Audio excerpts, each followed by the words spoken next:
What's up, YouTube? It's your boy DR2727. Shout out to my Transformers collectors, 1/12 scale collectors, whatever you collect, shout out you. And this week's 2MP or not to MP is FansToys Jabber, their version of Blurr. And I forgot who asked for it. I don't know if it was Chili Con Carne, Road Dog, or one of my other regulars. But sorry it's taking me so long to get to it. But normally with FansToys, I really don't do that many FansToys figures because I feel like by and large, they're going to be MPs. So the only FansToys figures I try to tackle are either A, somebody requested, or B, I feel it's a controversial release where, people may not, be so confident in it as they are other FansToys figures or figures that don't scream FansToys. So, or something I just don't think is MP. Like, I think I've done a FansToys figure already, and I'm pretty sure I said it wasn't MP. So those are the ones I try to tackle. Like the ones that I think are universally loved, which is, 75% of them, I don't tackle them because I think that's kind of a waste of time. And I think that this is going to be different because I'm going to say what I don't like and what I do like about it. But I'm also give homework because I think homework is kind of very important to this figure and what I'm going to say.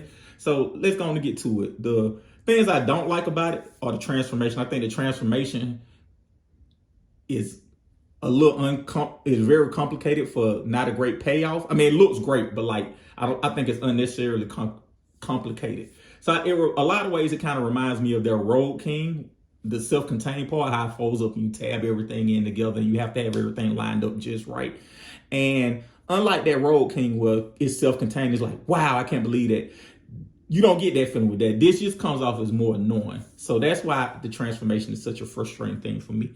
Secondly, what's frustrating second thing I don't like about it is some of the articulation. Like the shoulders don't go up 90 degrees. That's kind of something basic. It goes probably 75 degrees, but it doesn't go 90 degrees.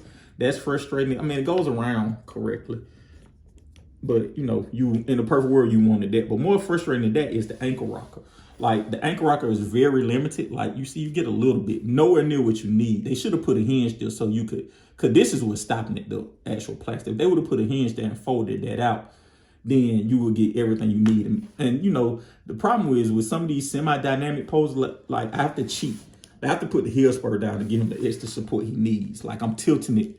It's not flat. I'm tilting the heel spur down to give him that support so he can do some of these dynamic poses. And even then, it's still not as stable in the ultra dynamic poses. Like he's finna tilt over now, so I gotta get him right. But all that is resting on the heel, not necessarily on the ankle, on the rocker like it should be.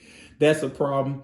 And well, that's something I don't like, excuse me. And something else I don't like is FansToys painted most of this figure, but the light blue is not painted. And, I'm one of them people, the lighter the color, the more it needs to be painted because it comes off real drab. And I don't know if they were doing that intentionally to give it contrast, but I wish they would have painted, even if they would have gave, I love the metallic blue and the gray, even if they would have gave like the Astro Train kind of that dual light blue feeling, I think that would have been better. But it seems like a whole bunch of unpainted plastic to me, at least right in here. Let me look again and see.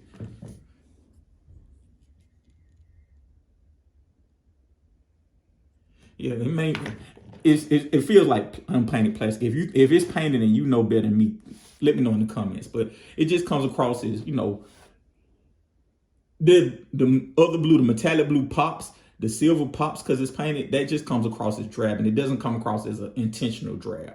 Let me say that. That's something I don't like about the figure. That's pretty much it, what I don't like about the figure. What I do like, one more thing, nitpick I don't like about the figure. Two things. One, I wish this is a nitpick. I wish they would have painted the eyes chrome. I'm a fan of FansToys painting those eyes chrome. That chrome pops so well and makes them look alive. This is painted well, but I wish they would have did the chrome. And the final thing and the more important thing is, I'll put a picture of here, but mine had a shelf dive and it broke. But what's the problem is that what connects this to this for this thigh swivel, the peg is very short. So like it doesn't like it's hard to, it doesn't really have anything to grip on. That's why you kind of like wise, because of the sliding gimmick, because the transformer, this slides in and out. But it's problematic in transforming. And people have broken theirs. Mine broke off the shelf dive, but people have broken theirs off because the peg is so short. If they would have extended that peg, it would have been much better. And I know they couldn't because it slides, but if they would have found a way to extend it further, that would have been much better. So that's something that's a frustration of mine. or frustration of the communities I've heard multiple times. So those are the things I don't like about it. What are the things I do like about it? It's Blurr in both modes. Even though I complain about the transformation, it looks great in alt mode. It looks great in bot mode. You know it's Blurr. It's just, we have another Blurr that's just as good, if not better. And this is the homework, because I'm going to say this is an MP. Everything FansToys does well is on display here, right? Like the sculpt, the paint where it is painted, how it looks in both modes, like the materials, the die cast, everything you know FansToys for to hit a home run with, they hit a home run with this. And I think that they could have done some things better. Like if you're not gonna do like the Perceptors and Teslas of the world where you have paint accents, they should fully paint the figures. They known for paint figures, and this may be from a generation where they were figuring that out. But like if they were to re-release this, I'm sure it would be fully painted.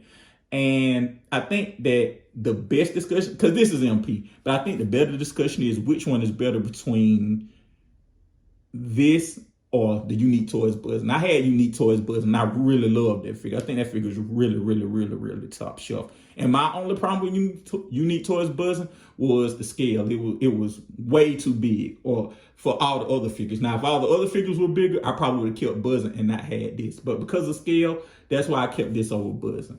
So the homework is I want you guys to go back and watch TM Reviews. I know he did a comparison between this and the Buzzing, and I think Bobby did too. I'll put a link to one of theirs in the description below. But go back and check out that video, because normally, you know, FansToys wins, but this is one where I think FansToys takes a real L. Regardless of his score, my score is that Unique Toys Buzzing is probably better. It's just scale wrong, and it doesn't have a metallic paint. And it is quirky in some ways, but I like the quirky parts. But this is an MP. Check out the homework, which is TM Reviews, our Bubby Skullface, toe-to-toe with this versus Buzzing. Thank you guys for watching as always.